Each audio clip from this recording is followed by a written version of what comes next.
Please welcome the stars and creator of the film, Aaron Moorhead and Justin Benson. Hey, guys.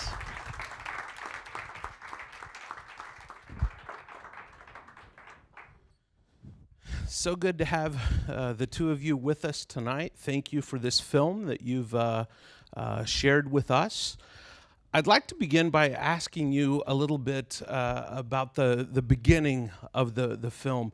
This film starts off with a quote from H.P. Lovecraft and an anonymous quote that talks about brotherhood. What were sort of the initial impetuses for combining these ideas of this mystic story with something about family? I'll take the Lovecraft one if you want to. We'll split it up. So we hadn't read a whole lot of Lovecraft growing up, actually none, to be really frank. And our first films got compared to Lovecraft, and I was like, Lovecraft, he must be a romance novel writer. I don't know, just kind of, I'm an idiot. And so, we looked into him, and I was like, oh, I like this guy's stuff. This is pretty cool. And then our second film called Spring also got Lovecraftian comparisons, and we're like, all right, let's face this head on. Who's this guy? And it turns out, he definitely has some very similar vibes as we have in terms of the cosmic fear and the idea of ancient things that are so ancient you can't look them up on Wikipedia, and sometimes just like tentacles. We didn't do that in this movie, but our last one. And so we realized, if he were alive today and he weren't like an introverted racist, he'd be kind of fun to hang out with, And so we have some in common with him. And so in this case, since we were going so directly into this idea of the unknown and embracing the unknown, and in casting yourself out into the void, you might be able to reap wonderful benefits for yourself and taking risks. Considering that's what the movie is pretty much about, we thought that opening on that Lovecraft quote was appropriate. And we this is our third little movie, and we've done a couple other small films that most people haven't seen. They were successful for what they are. One's called Resolution, and the other one's called Spring. And we found that our sort of place in storytelling that we're most comfortable is keeping a very human relationship at the center of it, and hopefully one that they feel. Character first is the wrong word, because hopefully they don't feel like characters so much as they feel like actual people that you may have known in your life. And so our first movie was a story about a friendship, essentially. Our second movie was a romance, and there was just something really attractive about telling a story about family. And I just remember I had these two friends growing up, and they're about the same age apart as the two characters in the film. And my mom used to do aerobics at 24 Hour Fitness, and she would leave me in the nursery with these two dudes. So I have a memory of them going back to 3 years old. And then I went through elementary school, junior high school, and even college to a certain extent with them. And I remember just watching their relationship, being fascinated by how much love there is there, but it's not expressed very often, and there's a kind of beauty in that. And then just seeing them in experiences in their life, whether we all live lives where tragedy happens, something happens, and seeing how the love comes pouring out. It's like that's them pushing the car together in this, in this movie where it's like all this honesty comes out in an extreme situation. I just was always fascinated by it, and I thought that from a dramatic standpoint, it was an interesting thing, because there's so much humor to be taken from the bickering and all these things, and then once you bring them into the crescendo of the movie, that the emotions just come pouring out, and it seemed to just, it was beautiful, and it seemed to work structurally, and it seemed like it would be a cathartic, satisfying thing. I remember when I got the first draft of the script, he wrote it, and I remember being like, actually, I know that you just wrote those for the tone, those quotes on the front. There were 4 quotes actually. And he's like, I know you just wanted to set the place up, but I think we should actually put them at the front of the movie, at least a couple of them. I really like that Oscar Wilde quote, which was the one that, the one that's up there that says unknown. And he kind of like looks at me, he's like, oh, I just tried to make it look legit. I made that up. There really is a connection to the ancient past in this film. They used to say of certain ancient types of stories, like fables, that there were two characters in a fable that both represented two different sides of the same person. And in many ways, this film feels like perhaps two different sides of the same person. You have one side of this person that represents the curiosity, which your character is very curious to go and see what he's missing. And at the same time, your character seems to be that part of us that is conservative and holds back against whatever might endanger us. As you were writing this story, Justin, how did you approach this sort of dual protagonist story that these characters are going to go on this journey together? Is it two sides of the same person, or are these characters really meant to symbolize anything deeper? I don't know. I guess I never saw them as the two characters as being a duality of anything singular.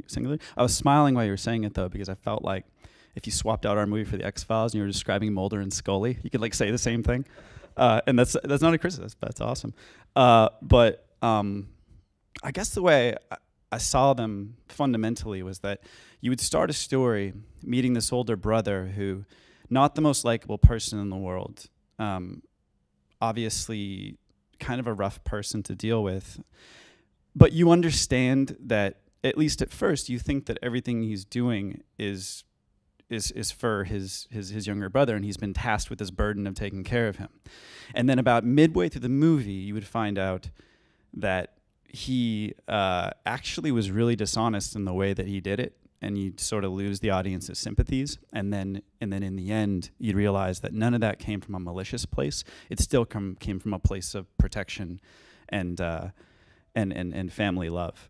I don't know if that answers your question. Well, I think one of the reasons that you might have latched on to that is a lot of the time, you write your protagonist and then you write your foil characters, and that's in like standard mythological kind of storytelling, and obviously this one just I guess has two protagonists. I personally am not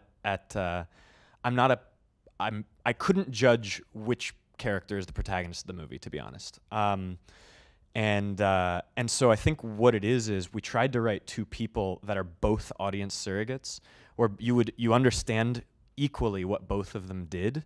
And I think in that case it can feel like an internal duality. It was like, well, I'm a good person, I'm not a total idiot, but I might do this and I might do this. And you can kind of see why a reasonable person, like game theory in a way, where you just assume that everyone's rational and hope that and just see where that takes them, What sort of research went into cults? Because you both, are playing these characters who have come out of a cult background. This story revolves around this group that doesn't want to be called a cult, although the case keeps being made that they probably are a cult, or are they? Can you talk a little bit about that tension that you hold throughout the film with the cult? When I think about being in undergrad and like talking about cults and sociology, I might be wrong, but my memory of it is you spend the whole semester arguing about what a cult actually is and how do you come up with that definition. And you argue it long enough, you kind of end up in this place where it's like maybe the only difference is numbers or what people label it as. I don't know. I genuinely don't know, but I do know that we felt that if in roughly the first half of the movie, we could take what we know about cults from pop culture, whether it be Jonestown or Heaven's Gate, or everything from Ty West's Sacrament to Kevin Smith's Red State. There's so many movies and wonderful documentaries about cults. But if we could take those things that sort of exist in the sort of collective pop culture psyche, more or less, and we could use those things to make the audience feel uneasy and unnerved about this group of people that they're going to go visit, and that you'd get the thrill ride of feeling uneasy and all of that, but that in the end you'd more just kind of feel like, well, it actually wasn't that much different from visiting my strange family, and that these people no one's operating out of malice. It's just the fact that someone said the word cult and now they're making a beverage and you're thinking Kool-Aid, and the guy who talks a lot has that wonderful smile, and it's like, it's actually sincere. The Hal guy's a great guy, yeah. And it's funny because there's that weird line to ride, as if we're making a movie that's like, actually cults aren't dangerous, which is like not true at all. The cults are horrible. But the question is like, is a commune dangerous? No, it's not. And what would you do if you actually went out and found God in the middle of the woods? What do you do? Are you obliged to stick around and figure that out, or do you ignore it and just know that it exists for the rest of your life, and you live your life out being like, out there's this thing, and but ultimately the danger of the movie doesn't come from a cult. Yeah, let's talk a little bit about once you have this script, you two want to tell this story. How does this film get made? How did you go about getting? Was it a Kickstarter campaign, or how did you go about getting financing to make the film? We were so we'd made our last movie, Spring. Has anyone seen Spring by any chance? I hope you have. Holly Hawkins is here. She was in Spring. And there's Vanessa. Yes, sorry, I couldn't see you. Hey there.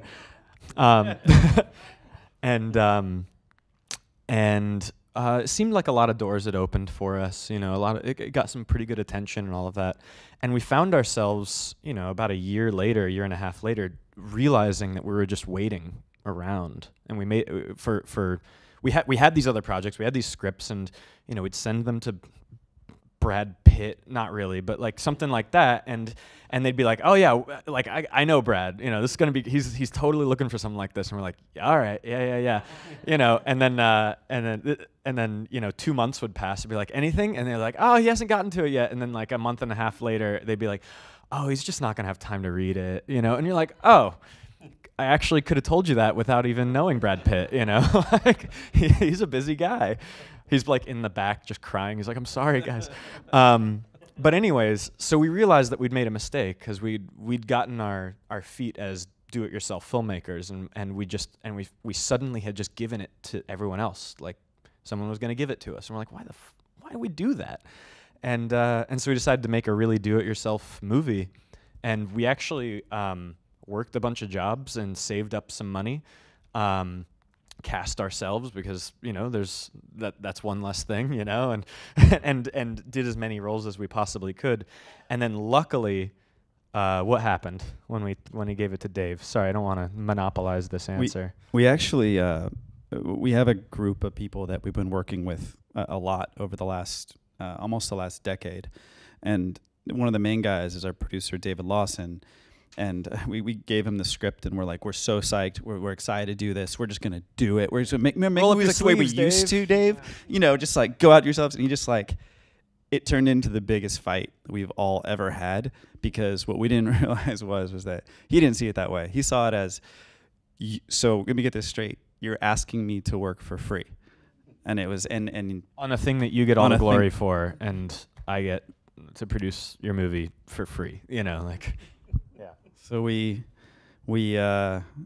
luckily it didn't go to punches or anything. We resolved it and walked away from that meeting with the agreement that Dave was like, here's the thing. He's like, you guys are assholes still, but what I'll do is I know we had never gotten financing for a movie before. This is our third film and stuff, and so we just didn't think we'd be able to.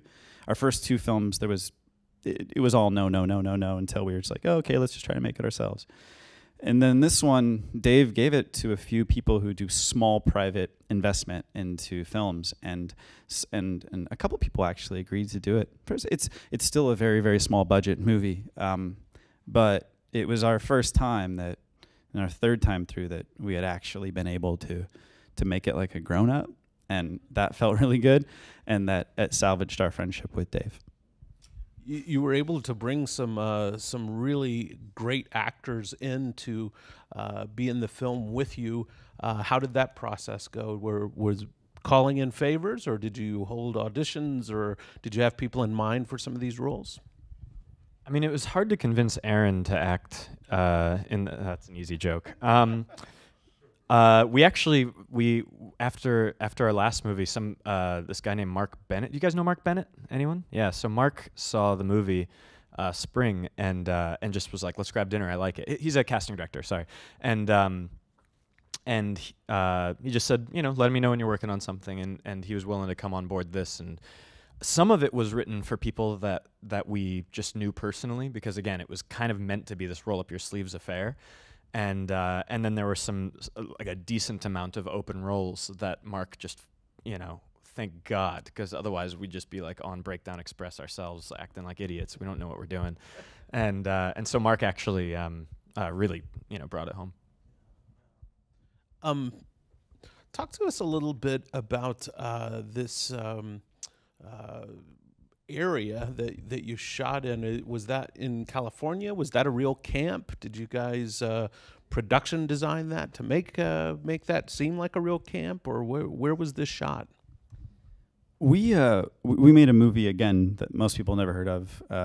Almost 2010 we made it. It was released in 2013, but 2010, 2011 we made it, and it's called Resolution. And when we made that movie, we stayed at this really, really strange Christian children's camp. That it was basically what had happened was that our housing had fallen through for the shoot, and at that time I was the main producer in pre-production, which is a terrible idea. And I didn't know what to do. We're driving down the street with my dad, and my dad's like, "Let's ask this children's camp if they'll house the cast and crew." And they did, and they negotiated this like really, really cheap deal because they couldn't use it for anything else. And so we all stayed there, and for whatever reason, it just stayed in our brains as this interesting spot. So when it came to make this like roll up your sleeves, do it yourself film, that we were thinking we wanted to explore the theme of rebellion and conformity, anti-conformity. Those cult characters from our first movie is a good way to do it. There's that camp we stayed at, and we already kind of knew what the number was of what it would cost to house the cast and crew, and we can use it as a location. So there was that, and it's in this little tiny town about an hour east of downtown San Diego called Descanso, and basically everything else in the movie is within about an hour of Descanso. Yeah. You can kind of imagine, a small group of adults occupying this space that's meant for a large group of children. So all the beds are bunk beds and way too small, but we're all in camp together, and they have a campfire, and we're all just like drinking around, and we're like, is this the first time anyone's had a whiskey bottle around this kind of camp? And it was a lot of fun. But yeah, they were gracious, and what's nice is it was a location shoot. Nobody was local whatsoever. So we all just lived together, and it felt like this nice pressure cooker of a situation where we're all kind of in it, just very much in it together. Yeah. One of the really many interesting things about this film is the antagonistic force that is slowly revealed to us over the course of the story.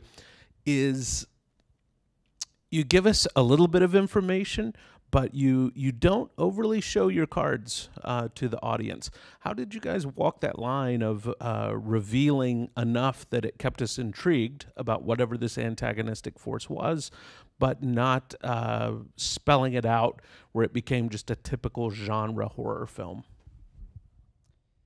I mean, it's a weird balance of just our own instincts of taste and what we're comfortable with, and in terms of sort of the traditions of genre film, and when do you show your monster and when not to. It's not as simple as just don't show it, only let the audience build up in their head, and with that mystery you'll be fine.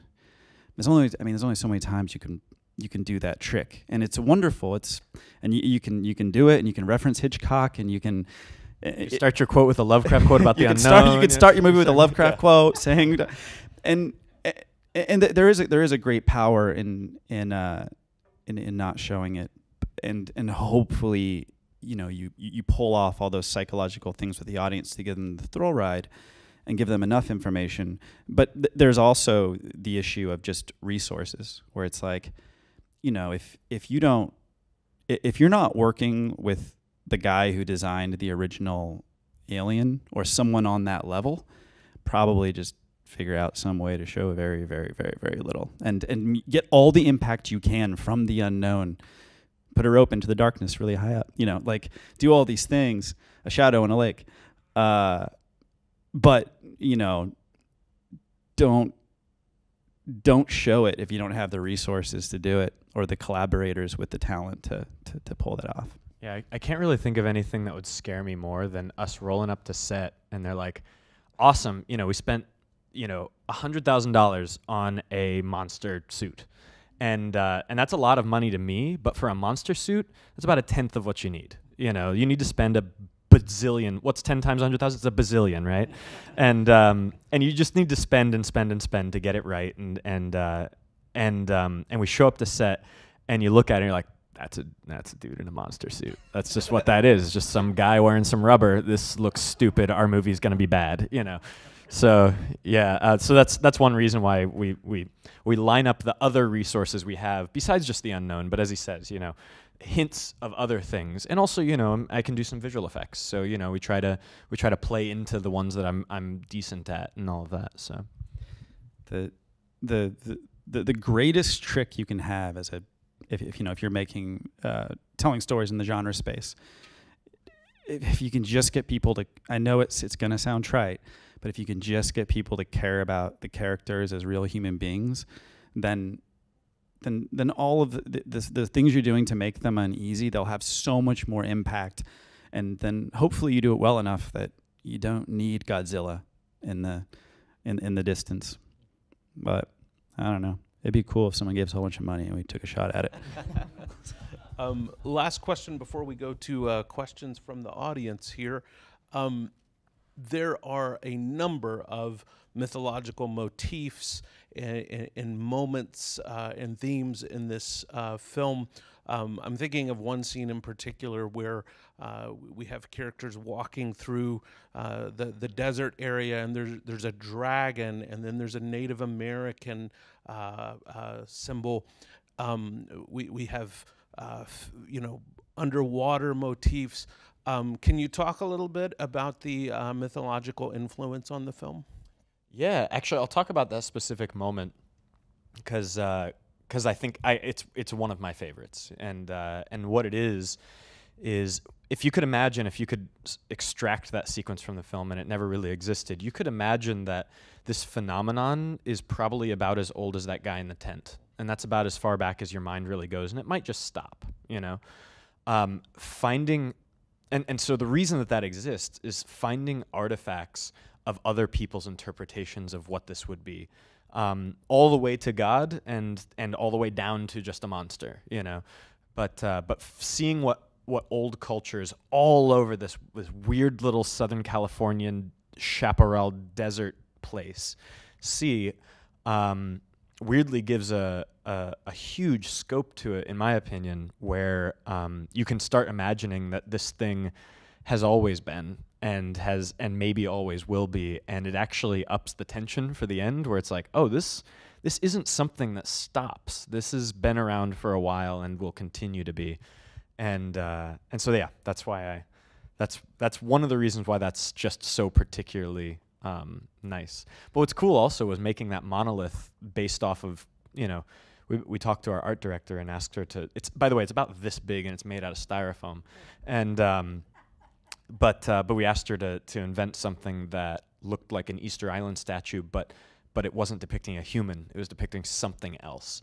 And now that's somehow become like one of the images of the movie. I think it's it's in the poster over there. And it just really cool to make something that feels iconic, even though just for our movie, I mean, and hopefully it stands the test of time. Well, Mark wonders, how was the experience working double duty as both directors and actors in the film? It's interesting because I know for me personally, and I think Aaron too, but everyone's different. To me, like, every single thing in filmmaking is extraordinarily difficult. Like, I worked years as a production assistant. I found that hard. Everything's hard. Being a gaffer's hard. Being a boom operator, everything's hard. Being an electrician, if I were an electrician, don't be on that set. Something horrible will happen. Everything I literally asked him to plug in a light once, and anyways. So everything is so hard.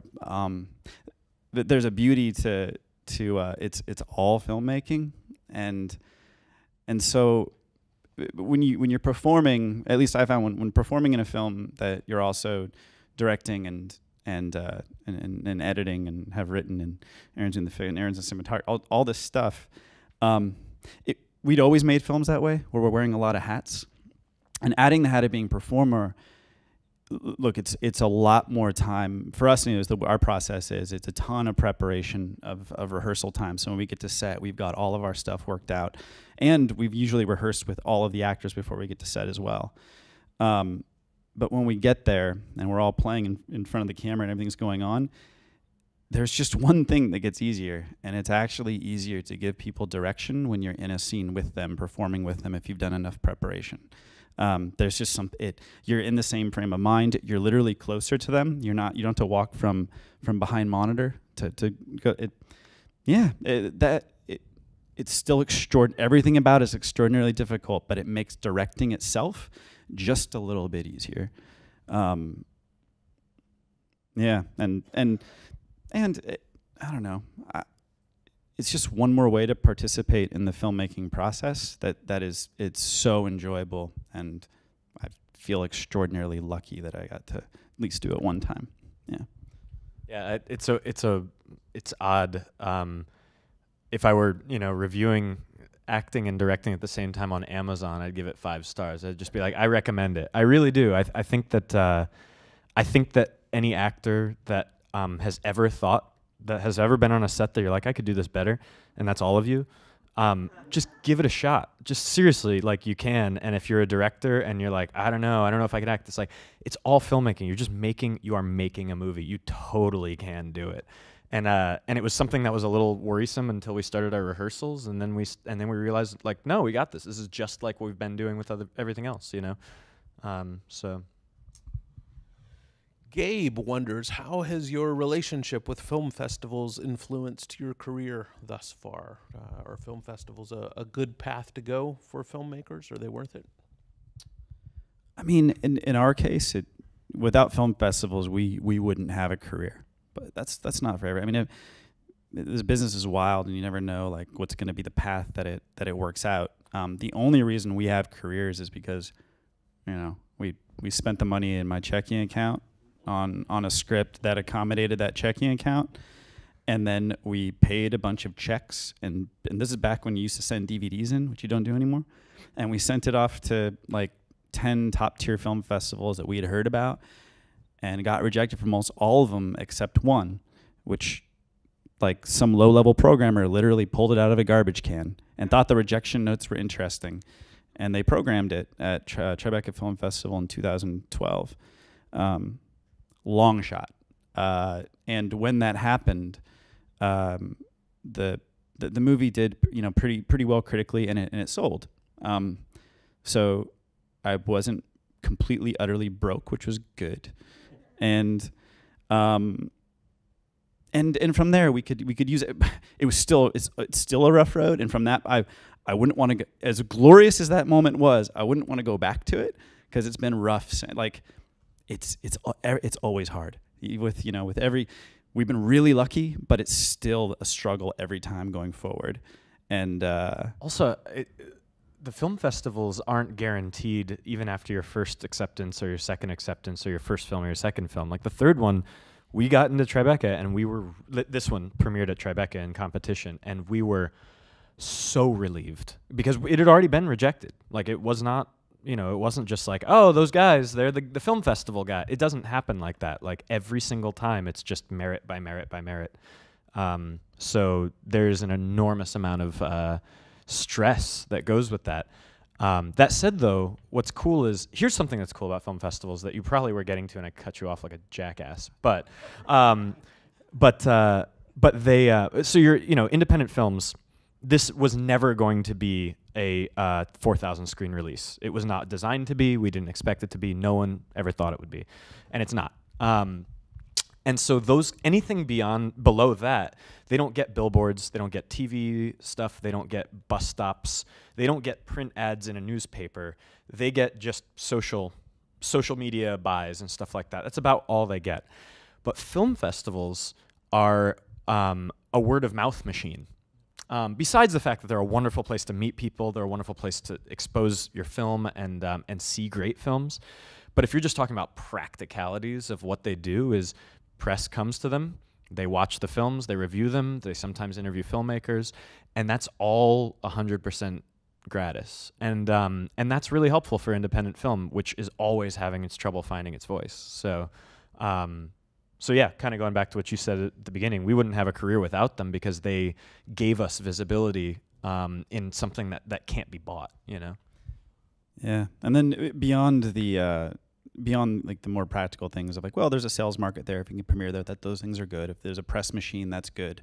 Beyond that, your fellow filmmakers that you meet and you bond with at these things, the conversations you have and the things you'll learn from them, they get you through your low points when you get home, and you can learn so much from just going to a city you're not used to being in and just walking around with a fellow filmmaker talking about stuff. Last question. I see AJ Billions is with us tonight, and AJ is wondering about the biggest hurdle you've encountered in your career and how you overcame that. Wow. Do you have one to whisper in my ear?